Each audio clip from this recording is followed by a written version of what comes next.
At the time Evelyn Vale fired me on livestream, more than 1 million people were watching. Most of them thought they were watching a useless intern finally get put in his place. I was watching a CEO sign the document that let me stop holding up her empire. That was the funny thing about public humiliation. If the person humiliating you was careless enough, they did half the paperwork for you. The main stage of Luminara Entertainment looked like it had been built out of money and ego. Silver LED walls rose behind the platform. Loading logo animations drifted across the screens. Investors sat beneath soft blue lights with expensive tablets on their laps. Trainees watched from the side balcony with nervous faces. Fans flooded the livestream with hearts, fireworks, and comments moving so fast they looked like digital rain. At the center of it all stood Evelyn, the woman the internet called the queen of modern idol production. Beside her stood Jace Orion, her celebrity boyfriend, wearing a white stage jacket and the calm smile of a man being praised for work he had never touched. And behind the production table, holding a spare tablet and checking the backup audio feed, stood me, Ren. To everyone in that room, I was just the unpaid intern Evelyn had tolerated for too long. Charity Case, the quiet assistant, the guy who brought coffee, fixed cables, carried folders, and disappeared before important people arrived. That was the role she had given me. That was the role everyone had accepted. So when Evelyn paused in the middle of her investor presentation and looked straight at me, most people thought it was part of the show. He held the microphone close to her lips and said, "Before we move into Luminara's next era, I want to correct a misunderstanding inside this company." Livestream comments slowed for half a second. Investors turned their heads. My hand stayed on the tablet screen. Evelyn's smile widened. "Some people mistake kindness for permission," she said. "They stand near success for long enough and start believing they helped create it." A few staff members glanced at me. Jace lowered his eyes and laughed under his breath. That was how I knew the performance had been rehearsed. Evelyn stepped down from the stage. Camera operator followed automatically, because Evelyn had trained everyone around her to treat her every movement like content. He stopped in front of my table. "Ren," she said, soft enough to sound graceful, and loud enough for the microphones to catch every word. "You have been given more chances than anyone at your level deserves." My level, that was the first little knife. "You were brought here as an assistant," she continued. "You were allowed to observe, you were allowed to learn. You were allowed to stand in rooms most interns never see." She tilted her head like she was disappointed in me. "But lately, your behavior has become uncomfortable. You have involved yourself in decisions far above your position. You have confused proximity with importance. You have shown an unhealthy attachment to this company's success." The room went quiet in the careful way powerful rooms go quiet. Not because they disagree, because they are waiting to see which side is safer. I looked at the investor row. Some faces were shocked, some were amused. Some were already calculating whether this little drama would affect share value. Evelyn lifted a folder from an assistant beside her and placed it in front of me. "Your internship is terminated," she said. Livestream exploded. "No way, she fired him live." "Who is that guy?" Intern got too comfortable. Jay stepped beside Evelyn and placed one hand on her shoulder. The gesture was perfect for the camera. He was being generous, he said. "Some people don't understand how hard founders work. They think because they see a dashboard, they built the company." Few employees laughed, nervously at first, and louder when Evelyn smiled. That was the second knife. Because the dashboard he was talking about was mine. The investor predictions were mine. Sponsor confidence system was mine. The trainee ranking engine he had been showing off for 6 months was mine. But Jay stood beneath the lights, accepting applause. And Evelyn turned back to the camera. "Luminara was not built by clingy assistants," she said. "It was built by vision, it was built by leadership. And it was built by real creative minds like Jace Orion." Jace gave the camera a humble little smile. The kind of smile men wear when they are pretending not to enjoy stolen credit. Evelyn opened the folder and slid the termination form toward me. "Sign it, Ren, leave gracefully. Don't make this harder than it needs to be." Everyone expected something from me. Denial, a shaking voice, a desperate explanation, maybe even tears. That was the script she had written for me. A useless intern humiliated by a queen, then dragged off stage while the audience laughed. I picked up the pen, the tip clicked once. Evelyn's smile sharpened. I signed my name at the bottom of the form.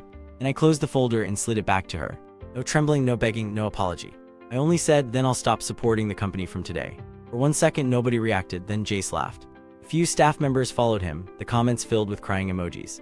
Evelyn looked at me like I had just embarrassed myself more than she ever could. "Supporting," she repeated. "Ren, you carried cables." I nodded. That was one of the easier things I did here. The laughter changed, not enough to become fear, just enough to become uncomfortable. Security approached from the side of the stage. I stepped away from the production table before they touched me. I did not want anyone to say I resisted. I did not want a messy clip that could be edited later. Evelyn needed the camera to see me small. I needed the camera to see her certain. That difference mattered.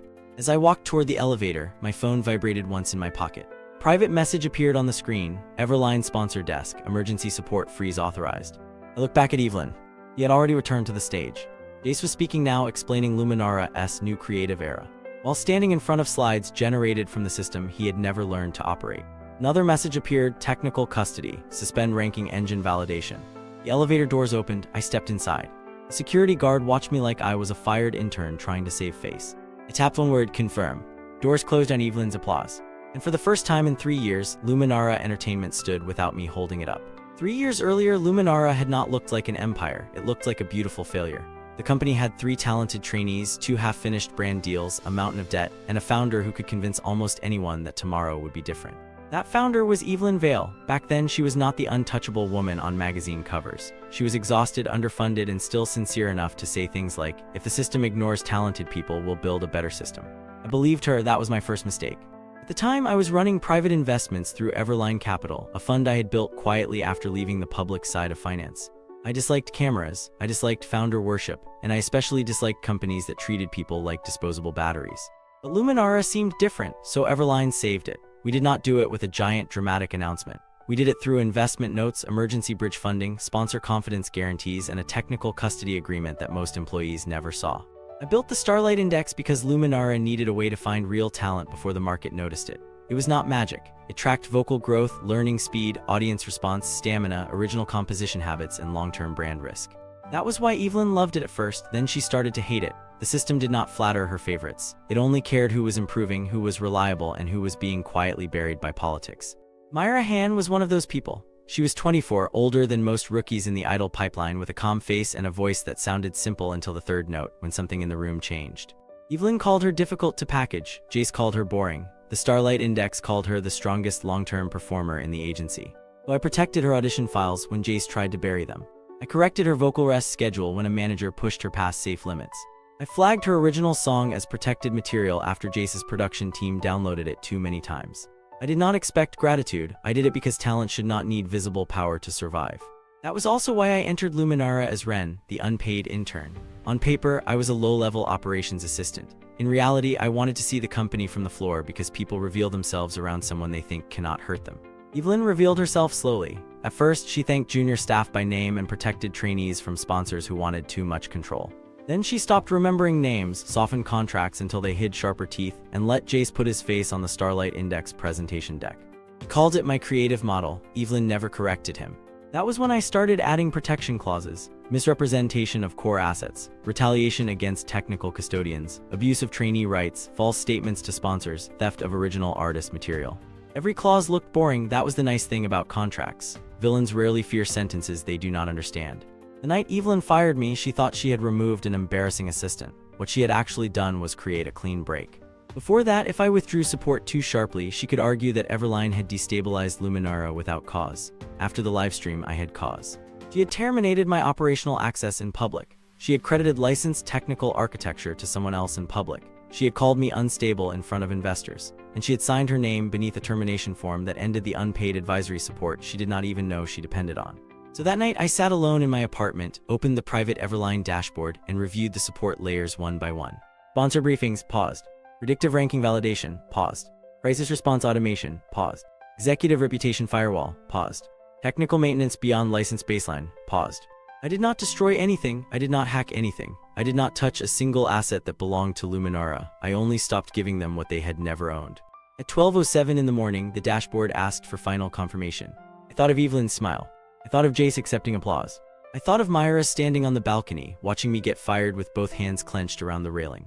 And I clicked confirm. The next morning, the empire coughed. It did not collapse dramatically. Real systems rarely collapse like towers in movies. They fail in small, embarrassing ways first. Sponsor confidence reports did not arrive at 8 in the morning. The executive dashboard loaded, but half the predictive notes were blank. The trainee trend panel displayed raw numbers with no recommendation layer. The crisis response system sorted overnight fan sentiment alphabetically instead of by risk level, which meant the word amazing appeared beside a growing accusation thread about fake credits. At 9:15 in the morning, Evelyn called an emergency executive meeting. At 9:17 in the morning, someone finally noticed I was not in the room to fix it. I knew because Iris Chen texted me. Iris was Luminara's PR director, careful, tired, and smarter than Evelyn gave her credit for. Her message was simple: did you shut something off? I replied, I stopped providing services after termination. There was a long pause, then she wrote, services. I almost laughed. That was the whole problem. They had spent so long calling my work favors that they forgot favors could end. Inside Luminara's glass conference room, Evelyn was apparently still calm. Iris later told me how it went. Evelyn stood at the head of the table, tablet in hand, and said, pull up the Starlight Index. Jace leaned back in his chair, already on it. He opened the presentation version. Not the operating layer, not the validation console, not the predictive correction panel, a presentation. A very beautiful presentation, to be fair, the kind with animated constellations and glowing trainee names, absolutely useless for running a company. The ranking director cleared his throat. "We need the advisory layer," Jace frowned. "The what?" For the first time, the room saw a crack in the performance. The finance chief found reports referring to an external technical custodian. Evelyn waved it off as old legal clutter. "It appears several sponsor confidence reports were validated outside the company," he warned. "Then validate them inside the company," Evelyn snapped. "Short, confident, impossible." By lunch, Jace had tried to manually adjust the ranking variables. By 2 in the afternoon, one trainee with chronic lateness appeared as a top reliability candidate. Another trainee who had missed 3 vocal assessments was tagged as performance stable. Myra hand moved from an active risk to top strategic priority. That last part was not Jace's mistake. That was the system remembering the truth after his decorative filters stopped covering it. At 3 in the afternoon, I sent a formal notice to Luminara's general counsel. Effective upon public termination, all unpaid advisory support, sponsor mediation, emergency technical maintenance, and non-required predictive validation provided by Ren under auxiliary Everline arrangements had ceased. The email was dry, almost boring. I liked boring. Boring was harder to edit into hysteria. Evelyn did not like boring. She called it sabotage. Jace called it jealousy. A junior manager, trying to be useful, suggested they ask me to restore the systems temporarily. Evelyn stared at him until he stopped speaking. "No," she said, "we prove we never needed him." That afternoon, she announced a live trainee ranking showcase, a special broadcast. Sponsors invited, fans watching, investors reassured. Jace Orion would personally demonstrate the brilliance of Luminara's talent model. When I saw the announcement, I leaned back in my chair. They thought the first failure was a technical problem. I knew it was a mirror, and Evelyn had just decided to stand in front of it with brighter lights. Before the showcase, Evelyn moved first. She was good at that. That was one of the reasons she had survived this long. She could feel public uncertainty before other people saw it. She knew how to feed a crowd a simple story before reality became complicated. Statement appeared at 8 at night. It was polished, emotional, and false in the precise way dangerous lies usually are. To our Luminara family today, misinformation has spread regarding a former temporary assistant who was recently removed from company operations. We want to clarify that no intern, assistant, or junior staff member has ever owned or created Luminara's core creative systems. Our growth has always come from leadership, vision, and the artists who trust us. She did not name me at first, then Jace went live. That was less polished. He sat in a studio chair under warm lighting, sleeves rolled up like a man about to confess hard work. "Look," he said, smiling at the chat, "creative people deal with this all the time. You let someone observe your process and suddenly they think they invented it." The host laughed. "Are you talking about the fired intern?" Jace made a face. "I'm trying to be kind." The chat loved that. They clipped it immediately. By midnight, I was a meme. The intern who thought he was CEO cable guy claims empire. He carried a tablet and thought he built idle music. The comments were ugly but useful. Every public lie made the later correction cleaner, so I did not post, I did not explain.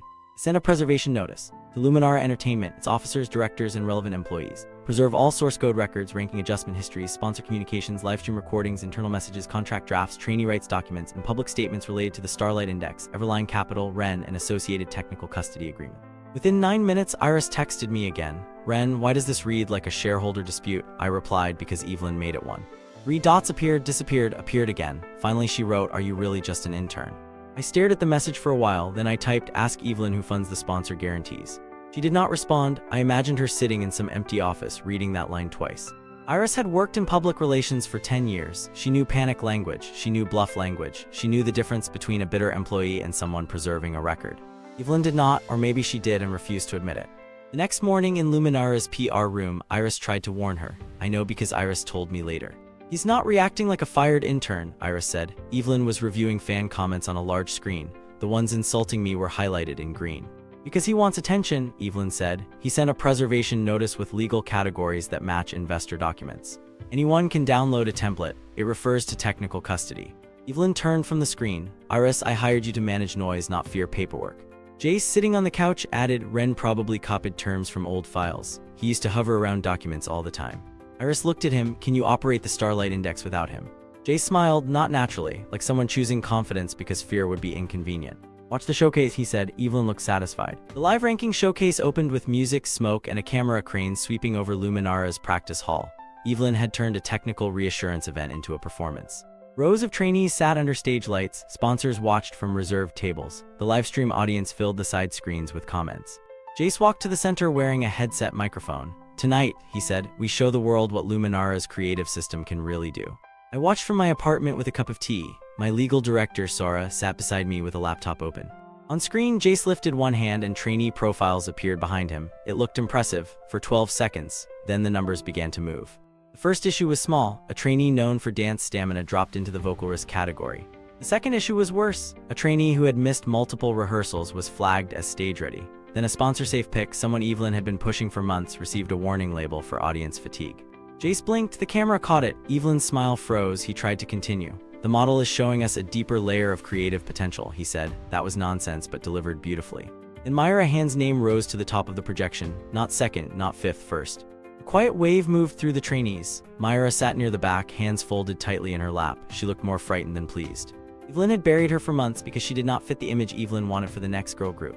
Too calm, too mature, too hard to package into cute clips, but the raw data did not care. It showed Myra's vocal growth, audience retention during small practice streams, lyric composition patterns, and unusually high emotional recall scores from test listeners. The sponsor table noticed. A representative from Hanwell Cosmetics leaned toward his microphone. "Excuse me," he said. "Previous confidence reports on this system included validation notes from Ren's channel. Is that validation active tonight?" Room changed, not dramatically, not with gasps, with attention.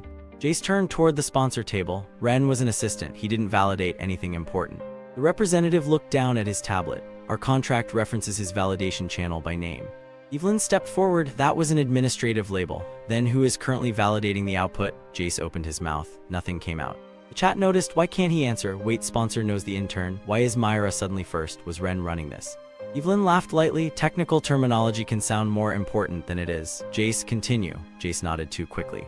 Then he made his worst mistake of the night. He changed a variable live. The projection flickered. 3 trainee ranks swapped without explanation. 1 sponsor report displayed an error tag.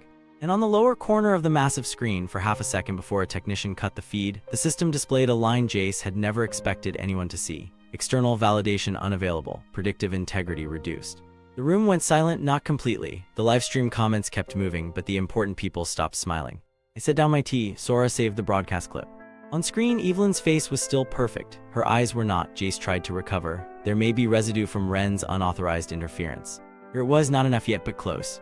At the end of the showcase, 3 things were clear to anyone paying attention. Jace could present the Starlight Index, but he could not operate it. Sponsors knew my name, even if the public did not understand why. And Myra Hand was far more valuable than Evelyn wanted people to believe. That night, Luminara's legal team drafted a statement claiming I had inserted myself into company systems without authorization. A sponsor-side contact forwarded it to me before release. I read the draft once, then again. It accused me of unauthorized access. It claimed the ranking failures were caused by my emotional instability. It described Jace as the original creative lead of the system. It was almost perfect. A lie becomes dangerous when it is spoken. It becomes useful when it is signed. I forwarded the draft to Sora and wrote, "Let them publish if they want." She replied, "You know they will." I looked at the frozen image of Evelyn on my screen, still smiling under lights that were starting to feel too bright. Yes, I thought, that is why this works. The next morning, I went to Everline Capital's office for the first time in weeks. Most people there knew me as unpleasantly calm and allergic to unnecessary meetings. So when I walked into the conference room and said, "We may be converting Luminara," nobody asked if I was joking. Sora had already printed the key agreements, investment notes, technical custody licenses, sponsor guarantees, and artist rights protections. It looked like a stack of boring paper. To Evelyn, it was a wall she had never bothered to read. Sora tapped the first document. Public misrepresentation of licensed core assets is one trigger. Retaliation against the technical custodian is another. If they publish the unauthorized access statement, we have a third. Not enough for clean control conversion. Enough for a review. A review can be buried. Sora studied me, so you want her to overcommit. I want her to say the lie where sponsors, investors, and the board cannot pretend they misunderstood. Clearing my name was not the hard part. That was what Evelyn did not understand. If I revealed my identity too early, she could shift the argument. She would say I had hidden a conflict of interest. She would claim I entered the company in bad faith. She would turn the story into a powerful investor manipulating a visionary female founder. Some people would believe her, not because it was true, because it was simpler than admitting they laughed at the wrong person. I needed her to prove the pattern: credit theft, trainee exploitation, asset misrepresentation, retaliation, false evidence, all preserved, all witnessed. My sponsor relations lead Min opened his laptop. 2 sponsors paused renewals this morning. They are not leaving yet, but they want clarity. Good, I said. He frowned. That is not usually good. It means they will attend the shareholder showcase. Sora gave me a look. You are enjoying this more than your face admits. I opened another file. Myra Hand's contract amendment. Jace's production label had sent it at 1:12 in the morning, promising her a special debut track in exchange for control over her vocal recordings, campaign image rights, and derivative works from her original song library. Here it was, not just stolen credit now, stolen future. I sent Myra one message: do not sign anything today. Read clause 7, 9, and 14 twice. She answered after 6 minutes. Who are you really? That question sat on my screen longer than I expected. I finally replied, someone who does not want you to lose your voice to people who only noticed it after the data embarrassed them. Her answer came almost immediately. Then tell me the truth when I ask you in person.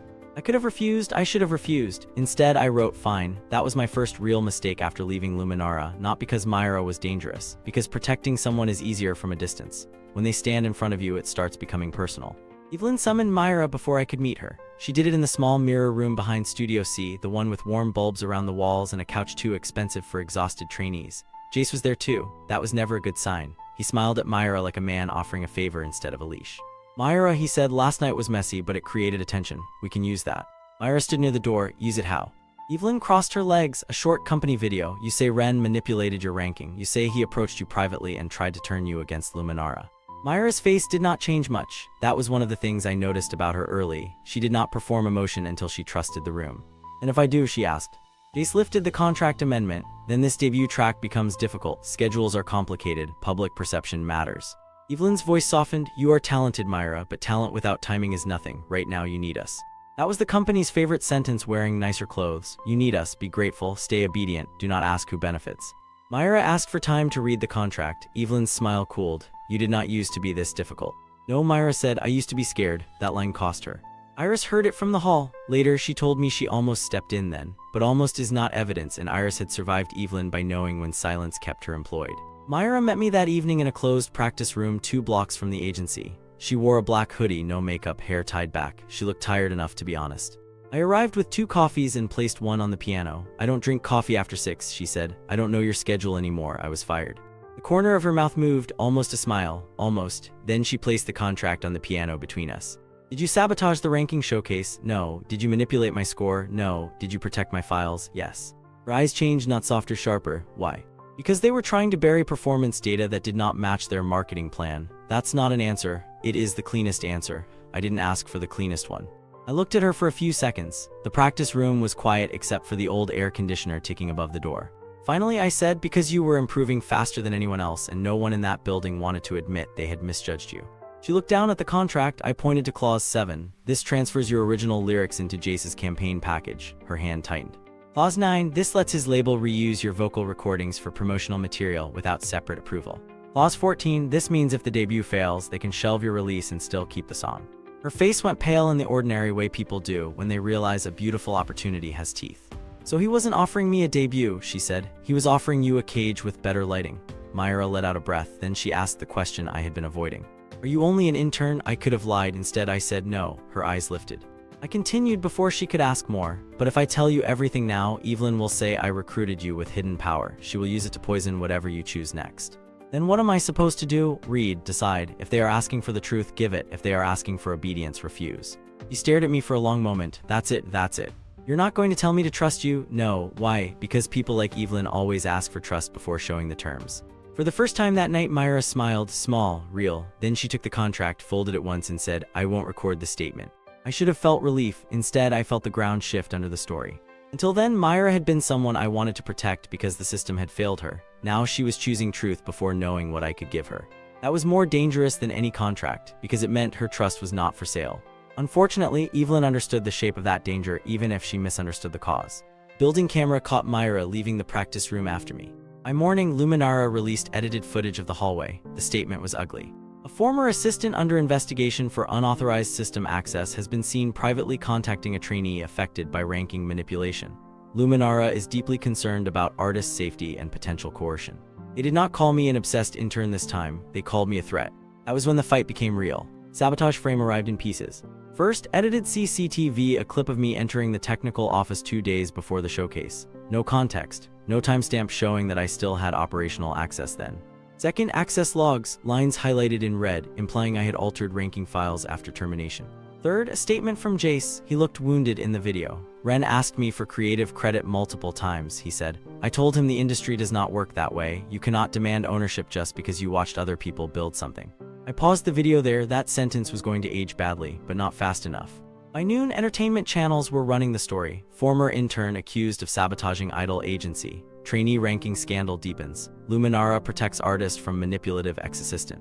Myra's name trended beside mine. Her debut slot froze. 3 sponsor renewals paused. Everline's board requested a risk review. For the first time since Evelyn fired me, the damage was not only happening to her, it was hitting Myra, it was hitting innocent staff, it was hitting the sponsors who had trusted my framework. Zora came into my office holding a tablet. We can end this now. How? Reveal your Everline identity, publish the license records, show them the original architecture. And Evelyn says I infiltrated the company as an investor to manipulate internal operations. She is already saying worse. She is saying worse emotionally. That is different from having a legal narrative. Zora's jaw tightened. Myra is getting dragged because of your delay. That landed. I looked at the live trends screen. Myra hand manipulated, poor trainee used by bitter intern, was her ranking fake. I had built systems to protect people like her from rooms like this. Now the room had become the whole internet. For a moment I wanted to burn it down, not strategically, not cleanly, just burn it. That was why I did not touch the keyboard. Anger is useful only after it has been leashed. I stood and walked to the window. Below the office, cars moved through the city like they had no idea anyone's life was being rewritten online. After a minute I said, if we reveal now, Evelyn survives the pattern. If we force discovery, her fake proof becomes our chain of custody. Sora was quiet. She edited logs, I said. Someone did. We need the untouched server records compared publicly. You are gambling with reputation. No, I said. Evelyn is. I am letting her place a larger bet. That sounded colder than I felt. Maybe that was necessary. The first break came from Iris. At 6:43 in the evening, she sent me a file through an encrypted link. Original PR footage. No message, just the file. The footage showed the full timeline from the night of my firing, including the moment Evelyn asked for the termination form before the alleged sabotage window. It also showed Jace entering the technical office after the livestream with one of the production managers. 6 minutes later, Iris sent a second message. I cannot keep pretending this is noise. I replied, then keep the original safe. The second break came from the access logs. Luminara's published evidence had been edited through a production account, Jace's production account. Not directly enough for the public to understand yet, but enough for a third-party source history audit. That phrase was ugly, which meant it was useful. Ugly legal phrases scare boards more than beautiful accusations. I had Everline formally request 3 things before Luminara's shareholder showcase: a source history audit, a sponsor confidence review, and a control review under Everline's investment notes.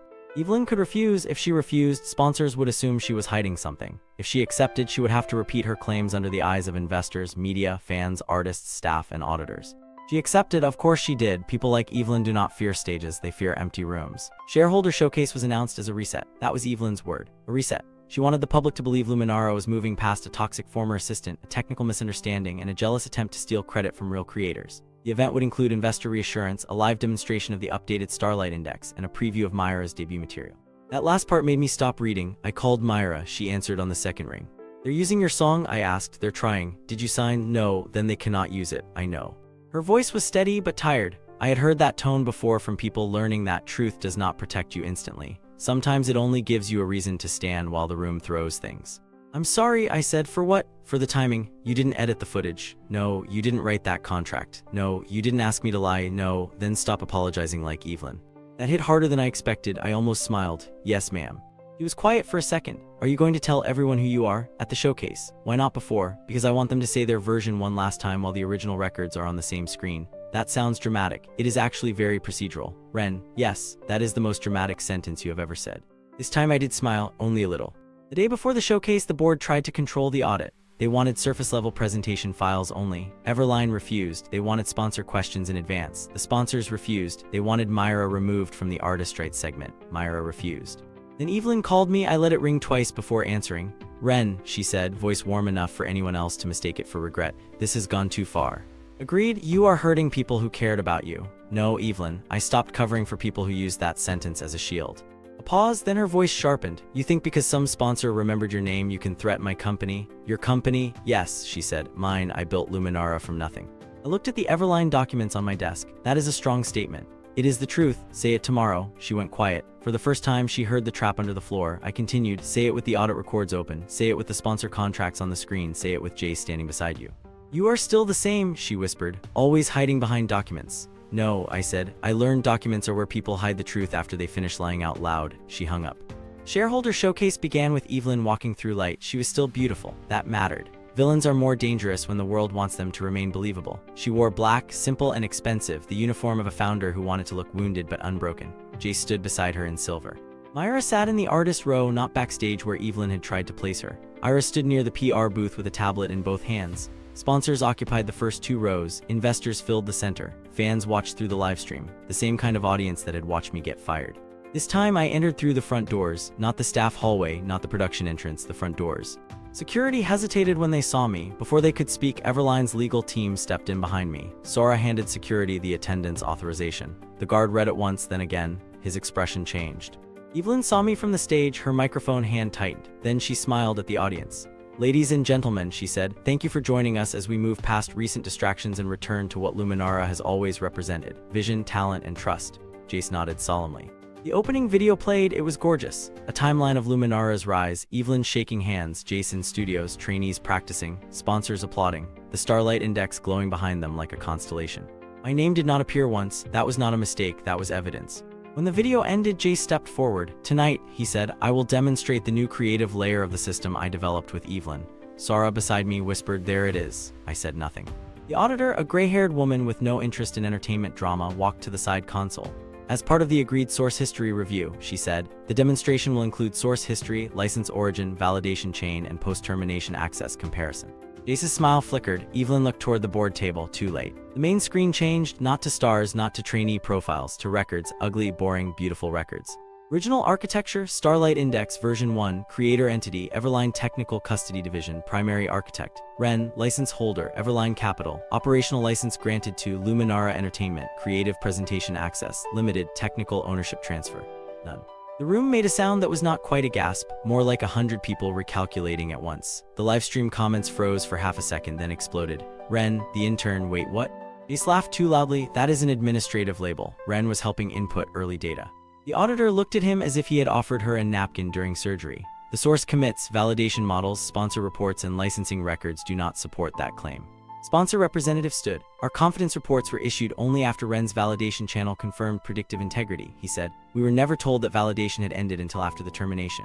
Another sponsor followed. "Our renewal terms reference Everline oversight. We understood Evelyn Vale was the public operator, not the technical owner." Evelyn stepped forward. "This is being framed maliciously. Ren hid his connection to Everline while working inside my company." My company, she could not help herself. The auditor moved to the next file. Reviewing termination records. Ren's unpaid operational support ended upon public termination initiated by Evelyn Vale. Advisory withdrawal appears procedurally consistent with the termination document. The screen displayed the live stream clip. Evelyn sliding the folder toward me signing, me saying, "Then I'll stop supporting the company from today." The room heard it differently this time. Ace grabbed his microphone. He still corrupted the system after leaving. The auditor clicked again. Access logs appeared, the edited version first, then the untouched server records, then the comparison. The altered entries had been created after the firing livestream, through a production account, Jace Orion's production account. Jace stared at the screen. For once, he had no performance ready. Evelyn turned toward him with pure anger, not because he had lied, but because he had been caught badly. "That account is shared," Jace said quickly. The auditor did not blink. "The session includes biometric workstation unlock, studio badge entry, and internal camera confirmation." Another clip appeared, Jace entering the technical office after the livestream, Jace at the terminal, Jace leaving with a production manager. Iris stepped forward from the PR booth. Her face was pale, but her voice held. "The public footage released by Luminara was edited under executive direction," she said. "I preserved the original." Evelyn stared at her. "You ungrateful." The microphone caught it. The entire room heard the masked tear. Iris flinched, then lifted her chin. "The original shows Ren's access was terminated before the alleged sabotage window," she said. "It also shows Mr. Orion entering restricted technical space after the event." The screen split into timelines: original footage, edited footage, access logs, statement excerpts, Evelyn's public claims, Jace's interview, every lie placed beside the record that contradicted it. And Myra stood. She did not look at Evelyn. She looked at the artist rights panel. "I did not authorize Jace Orion's label to use my original song," she said. "I was offered a contract that would have transferred control over my lyrics and recordings. I refused." Jace's face twisted. "You are only standing because Ren put you there." Myra looked at him then. "No," she said. "I am standing because you tried to take something you could not create." That line was not loud. It did not need to be. The room had learned how to listen. The auditor displayed Myra's original timestamp composition files, then Jace's campaign draft, same chorus structure, same melodic guide, same lyric phrases lightly rearranged. Jace stepped back. Evelyn moved before the collapse could finish. She knew how to survive a public wound. You do not deny every fact, you reframe the battlefield. "This is exactly the problem," she said, turning to the board. Ren hid as an intern. He embedded himself into operations. He built private loyalty with trainees and staff. He created dependence, then withdrew it to seize control. Some board members looked relieved. That was a story they could understand. A powerful investor manipulating a founder. Cleaner than admitting they had ignored every warning because Evelyn's image was profitable. Evelyn saw the opening. "I call for an emergency board vote," she said. "Remove Ren and Everline from operational influence pending investigation." Chairman hesitated, then he nodded slowly. That was Evelyn's final move, and my favorite part of the night, because it meant she still had not read the notes. I stood. For the first time since entering the hall, I took the microphone. Everyone turned. The same public that had laughed at my silence now leaned toward my words. I looked at Evelyn. "You are requesting a board action to remove Everline influence after evidence of asset misrepresentation, technical fraud, retaliation against the technical custodian, and artist rights coercion has been presented in a shareholder venue." She laughed once. "Listen to yourself. This is why no one trusted you. You talk like a contract because you have no heart." "That may be true," I said, "but tonight the contract is more useful." Sora handed the chairman a document. The board's legal counsel read the first page, then the second. His expression changed. Evelyn saw it. "What is that?" she demanded. I answered because she deserved to hear it from me. "Everline's investment notes." The counsel continued reading faster. "They include a control clause," I said. "Triggered by executive fraud, retaliation against technical custody, misrepresentation of licensed core assets, and board action attempting to suppress review after evidence presentation." The room was silent now, not shocked, trapped. Evelyn looked at the chairman. "That cannot be enforceable." The counsel swallowed. "It appears enforceable pending formal confirmation." Sora corrected him politely. "It is enforceable upon notice. Confirmation affects record entry, not activation." The sponsor representative stood again. "If Everline assumes control review, our renewal remains active. If the current executive team blocks it, we withdraw." Another sponsor nodded, then another. The board did not need morality anymore. Money had finally caught up with truth. The chairman placed both hands on the table. "Pending investigation, Evelyn Vale is suspended from operational control." Evelyn's face did not turn pale. That would have been too simple. It went still. That was worse. Panic still has movement. Her expression had none. "Ace Orion's production agreement is terminated pending rights review," the counsel added. Jay spun toward Evelyn. "You said the contracts were clean." Evelyn stared at him. "You said you could handle the system." There it was, the romance of borrowed status ending the way it always does. Not with loyalty, with blame. Jay stepped away from her as if distance could save him. "I was following executive direction," he said. The livestream comments noticed before the room did. He threw her under the bus. Fake genius panicking. The intern owned everything. Myra sat down slowly, one hand over her mouth. Not because she was shocked by me, because she was realizing she might actually be free. The chairman continued with the formal language. Everline would assume temporary control under the triggered voting rights. An independent trainee rights review would begin immediately. All artist contracts connected to Jace's production label would be frozen. Staff who preserved evidence would receive protection. Staff who helped falsify records would be reviewed. Sponsors would remain under the new governance structure. Words were dry, the effect was not. Evelyn lost access first, then authority, then the room. She lost her company one sentence at a time, the same way she had tried to erase me, one sentence at a time. When the formal announcement ended, she walked toward me. Security moved, but I lifted a hand to stop them. She stood close enough that the cameras could catch her face, but not her whisper. "You should have told me," she said. That was almost funny, not because it was ridiculous, because she meant it. In her mind, the betrayal was not what she did to powerless people. The betrayal was that I had not warned her I was powerful. I looked at her and said, "If you had known who I was, you would have treated me better." Her eyes trembled. I continued, "That is not the defense you think it is." For the first time that night, Evelyn had no reply. The cameras kept recording. I stepped past her, not because I had nothing left to say, because she had nothing left that I needed. After the showcase, people kept calling it a downfall. That was the dramatic word. The internet liked dramatic words. Founder queen exposed, fake genius destroyed, intern was secret investor, Luminara empire taken overnight. None of that was exactly true. Empires do not fall overnight. They rot quietly, then act surprised when the floor gives way. The weeks after the showcase were uglier than the clips made them look. Investigations are emails, interviews, revised drafts, angry calls, and people suddenly forgetting things they once said confidently. Evelyn lost operational control first, then sponsor access, then her public genius persona. Her apology video explained pressure more than harm, so even her fans turned on it. Jace disappeared faster. Once sponsors stopped returning calls, he became just another handsome man with expensive jackets and no system to stand on. Myra's contract took longer. I insisted she have independent counsel separate from Everline. She said that was excessive. I told her I had made a religion out of excessive paperwork. She laughed at that, a real laugh this time. Her debut was delayed by 2 months, not cancelled. Delayed. There is a difference between a door closing and a door being rebuilt properly. Minara changed too. Some people wanted me to destroy the company entirely. I understood the urge, but revenge that burns innocent people is just ego with better lighting. So we restructured transparent trainee contracts, independent rights review, sponsor reporting separated from executive image campaigns, no more mystery genius presentations, no more artist material moving in producer folders without permission, no more unpaid support treated as gratis. Iris became part of the new leadership team, not because she was perfect, because when the moment came, she chose evidence over safety. That counted. First showcase under the new structure was smaller than Evelyn's old events. No silver LED wall, no founder speech about destiny, no Jace in a shining jacket pretending to understand math, just a clean stage, transparent credits, and artists whose contracts they had actually read. Myra performed last. Her song began with one piano note, then her voice entered, quiet at first, almost too plain for the room. By the chorus, nobody moved. That was what the Starlight Index had seen before any sponsor did. Not perfection, retention, the kind of voice people followed without knowing when they had decided to stay. I watched from the back control booth. Old habit. Myra found me after the performance. She was still wearing her stage makeup, but her eyes looked like the girl in the practice room again. "You hid in the back," she said. "I like good sight lines. You like exits, that too." She held out a printed program. On the credit page beneath songwriter and performer, her name appeared alone. No Jace Orion, no producer theft disguised as collaboration, no company-owned rewrite, just Myra Han. She tapped the page. This felt strange. Having your own name on your own work, having no one take it. I did not know what to say to that, so I said the only useful thing: get used to it. She smiled, then she looked through the glass at the stage where the next trainees were gathering for a group photo. "You know," she said, "I didn't refuse Evelyn because you were important. I know. I refused because the contract felt wrong. I know, and because you gave me the choice instead of asking me to believe you." That one I did not answer immediately. For years I had told myself I did not need recognition. That was mostly true. Recognition from people like Evelyn was just another leash. They praised you when useful, then called you arrogant when you stopped kneeling. But Myra's words did not feel like a leash. They felt like a door I did not have to open yet, only know it was there. So I said, "You made the choice before you knew what I could offer." She looked at me. "That matters to you more than it should. Good, good. You needed at least one unreasonable weakness." I stared at her. She smiled wider. "You were becoming impossible."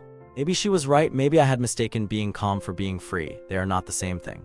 On the other side of the glass, the young artist turned toward the camera, laughing because someone had dropped a bouquet. No one panicked. No one screamed about image. They just laughed, fixed the flowers, and took the picture again. A small, healthier thing old Luminara would have edited out. I thought back to the live stream where Evelyn fired me. The silver lights, the investors, the comments laughing, the folder sliding across the table. You carried cables. Maybe I had. I had carried cables. I had carried dashboards. I had carried sponsor panic, trainee warnings, contract risks, artist data, and a founder's borrowed crown. For 3 years I had held up an empire that smiled at me only when it thought I was useful and mocked me the moment it thought I was not. That was the part Evelyn never understood. Being invisible had not made me powerless. It had only shown me who people became when they thought power was not watching. Now I watched Myra return to the stage for the final bow, her name glowing properly behind her. Ira stood near the side, arguing calmly with a sponsor about transparent reporting. Zora texted me to say my posture still looked like a depressed security camera. And somewhere far outside this building, Evelyn was probably staring at a screen, wondering how a useless intern had taken everything. But I had not taken everything. I had only stopped giving her what was never hers. That was enough. When the showcase ended, I left the control booth and stepped into the audience light. No one asked me to carry anything. No one called me intern. No one laughed. The camera that once caught me being escorted out now caught artists bowing on a stage that no longer needed lies to stand. For the first time in years, I was not the invisible beam beneath someone else's empire. I was just Ren, and that was enough.